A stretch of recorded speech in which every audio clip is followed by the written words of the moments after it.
ఏదైతే మనకు ఉండేటువంటి గిరిజన ప్రాంతంలో ఉండేటువంటి చట్టం ఏదైతే ఉంటుందో భూమి రక్షణ చట్టం 1/70 చట్టం కింద ఉన్నటువంటి చట్టాన్ని మన ప్రభుత్వం ఏర్పడిన తర్వాత కొంతమంది వైసీపీ నాయకులు వదంతులు తీసుకొచ్చి ఏదో చట్టాన్ని తీసేస్తారు అనేసి ఒక భ్రమను కలిగించినప్పుడు నేరుగా ముఖ్యమంత్రి స్థాయిలో ఉండి చంద్రబాబు నాయుడు గారు ప్రెస్ మీట్ పెట్టి గిరిజనులందరికీ హామీ ఇవ్వడం జరిగింది.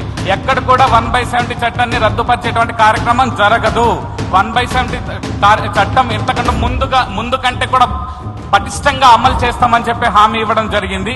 అంతేకాకుండా మనందరికీ తెలుసు, ఈ రోజు మా గిరిజన ప్రాంత ప్రజలందరూ చాలా మంది వచ్చి ఉన్నారు, కొంతమంది టీవీలో చూస్తుంటారు. మేము అందరూ కూడా చెప్తున్నాం, ఏదైతే మనకు ఆవు పట్టు లాంటి జీవో నెంబర్ 3 గిరిజన ప్రాంతంలో గిరిజనులకే 100% ఉద్యోగ అవకాశాలు కల్పించేటువంటి జీవో నెంబర్ 3, ఈ రోజు జీవో నెంబర్ 3ని వైసీపీ వాళ్ళు పట్టించుకోకపోగా సుప్రీంకోర్టులో రివ్యూ పిటిషన్ కూడా వేయలేని పరిస్థితిలో ఈ రోజు వచ్చిన సంవత్సర కాలంలోనే ముఖ్యమంత్రిగా చొరవ చూపుకొని మంత్రి గారిని పెట్టి అధికారులు పెట్టి జీవో నెంబర్ 3ని పూర్తి స్థాయిలో ఒక కొత్త జీవోని తీసుకొచ్చి మీ అందరికీ కూడా అందించేటువంటి కార్యక్రమం చేస్తానని చెప్పడం జరిగింది.